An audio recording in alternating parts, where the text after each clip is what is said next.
Oi, tô de volta. Prometi que eu ia fazer uma série, então vamos tentar fazer isso. Eu vou para a segunda pergunta agora, que na verdade não é bem uma pergunta.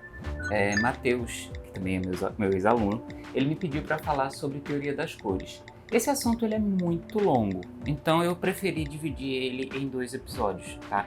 Então hoje eu vou falar mais sobre questões de organização das cores, questões de tipos de cores e quais são as cores que a gente utiliza para determinados fins.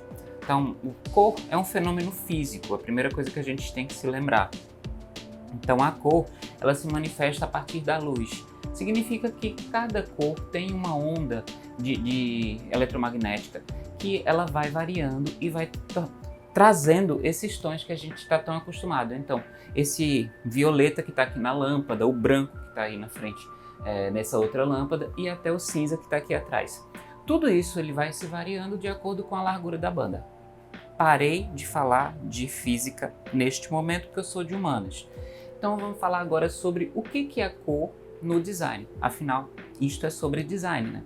Então a cor no design ela se manifesta de diversas formas. Eu vou começar agora por aspectos técnicos, depois eu vou para os aspectos mais subjetivos. Nos aspectos técnicos, a cor ela se manifesta de uma forma muito interessante. A gente tem 2 tipos de cores muito específicas. A gente tem as cores aditivas e as cores subtrativas, tá? Vou falar a diferença de cada uma delas. As cores aditivas, elas são cores que são utilizadas em meios digitais, mas ela vem de uma questão bem interessante. As cores aditivas, elas são a luz. Então, a luz, ela se manifesta de alguma forma no mundo, os físicos que expliquem isso, e aí o que nós enxergamos são esses reflexos, esses feixes de luz que atingem o nosso olhar.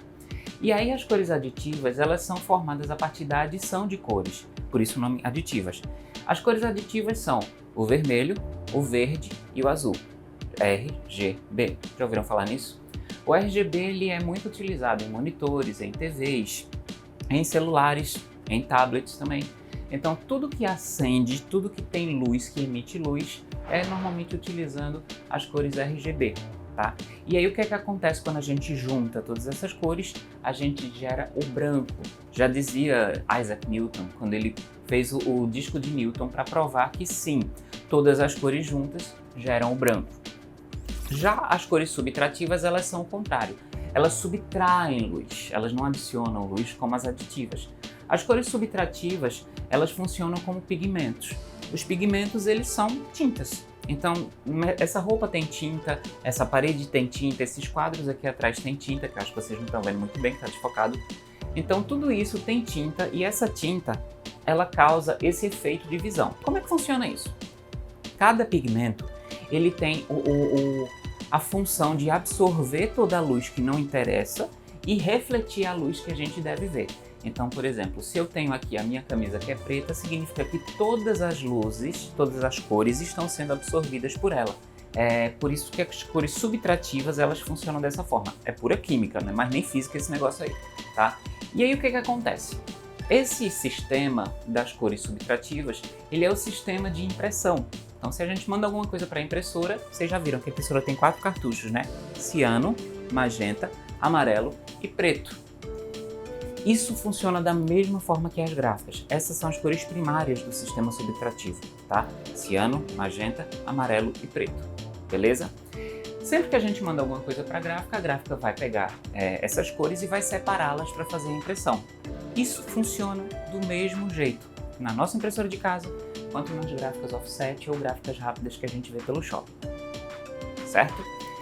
Marcos, só tem esses 2 tipos de cores? Não, existem outros tipos de cores, esses são os principais quando a gente fala sobre design, mas existe um tipo de cor que ele vale a pena ser conversado. É o tipo de cor chamado Pantone. O que é o Pantone? Pantone é uma cor pigmento da mesma forma que o Semic, porém a Pantone ela tem um controle completo desde a produção do pigmento até a viabilização e produção do seu material.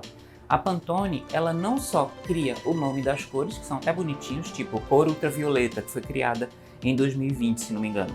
Aquela cor, eu achava ela bem bonitinha, mas o que significa isso? A Pantone, ela lança o nome da cor ela fabrica a tinta, nossas roupas são pintadas com tinta fabricada pela Pantone, nossas paredes são pintadas com tinta fabricada pela Pantone e muitos dos nossos materiais eles são impressos com tinta fabricada pela Pantone.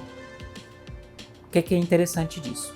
No modo CMYK, as cores elas podem ser exatas, mas existe até 20 e alguma coisa por cento de chance de dar errado o material que você mandou.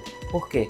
Porque as gráficas elas não têm como garantir que aquele pigmento é perfeito e também existem outras questões que podem alterar a qualidade de impressão do seu material. Por exemplo, umidade, calor, frio, tá? Isso altera a cor que você está mandando.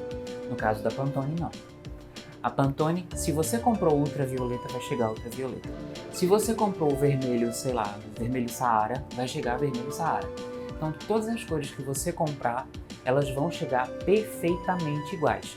A Pantone, ela garante que pelo menos 95% do tom que você quiser vai sair daquele jeito, sem alteração. No CMYK isso não é perfeito, por quê? O sistema CMYK é apenas um padrão, ele não é uma empresa chamada CMYK que cria as tintas, tá? Eu acho que isso aí resume mais ou menos esse início de assunto de teoria da cor. Vou fazer outro vídeo para falar sobre sentimentos e cores, né? Uma coisa mais subjetiva, mais de humanas. Mas é só para mostrar para vocês o quanto isso é interessante. Sabe por quê? Porque isso é sério. Até o próximo vídeo. Tchau!